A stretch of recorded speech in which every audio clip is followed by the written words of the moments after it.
Every Christmas, something magical happens. අයබෝවන් තරියා YouTube channel එකේ හැමෝටම අද මම ඔයාලට අරගෙන ආවේ 2024 වසරේ අගභාගයේ නිකුත් වුණු පවුලේ සමට එකට ඉඳලා බලන්න පුළුවන් හරිම විනෝදජනක සහ හාස්‍ය පිරුණු සිනමා නිර්මාණයක් ගැන විස්තරයක්.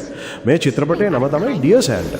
මෙහි විශේෂත්වය වෙන්නේ හොලිවුඩයේ සුපිරි හාස්‍ය නළු ජැක් බ්ලැක් නැවතත් Tamanටම ආවේනික වුණු අමුතුම විදියේ චරිතකින් ප්‍රේක්ෂකයන් හමුවට පැමිණීමයි. කතාව ආරම්භ වෙන්නේ කුඩා පිරිමි ළමයෙක් නත්තල් සියාට ලියුමක් ලියන්න උත්සාහ කරන අවස්ථාවකින්. හැබැයි අත්තරදීමකින් ඔහු සෑන්ටා වෙනුවට ලියන්නේ සේටන් කියලායි. මේ අකුරු මාරුව නිසා නත්තල් සීයා වෙනුවට මේ දරුවා ඉදිරියේ පෙනී සිටින්නේ ජැක් බ්ලැක් විසින් රංගනයෙන් දායක වුණු සාතන්ගේ චරිතයයි.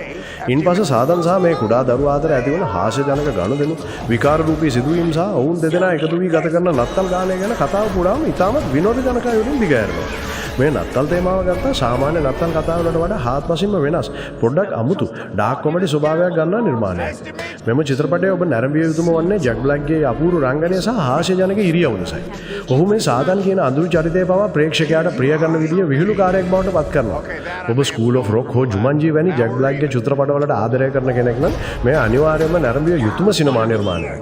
පවුලේ හැමෝටම එකතු වෙලා hina වෙන්න පුළුවන් ගුණාත්මක විනෝදාත්මක අත්දැකීමක් මේ චිත්‍රපටය හරහා ලැබෙනවා. ඉතින් මේ වගේ අලුත්ම සහ විනෝදජනක සිනමා විචාර දිගටම බලන්න මගේ channel එක subscribe කරලා තියාගන්න කියලා මතක් කරනවා. ඒ වගේම මේ අකුරු මාරුව නිසා සිදු වුණු අවුල ගැන ඔයාලට මොකද හිතෙන්නේ කියන එක පහලින් comment කරන්න තමදක් කරන්න බෑ. තවත් ලස්සන සිනමා විචාරයකින් ඉක්මනින්ම හමු වෙමු. ඔබ සැමට සුබ දවසක්.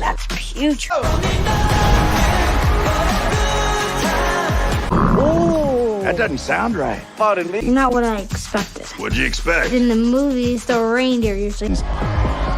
I could do for you. I'll be right back. I tried everything. That kid's incorruptible. What about doing some? You, my friend, are getting 3 wishes. You mean like a genie? They stole that from me. Yeah, the pleasure was mine.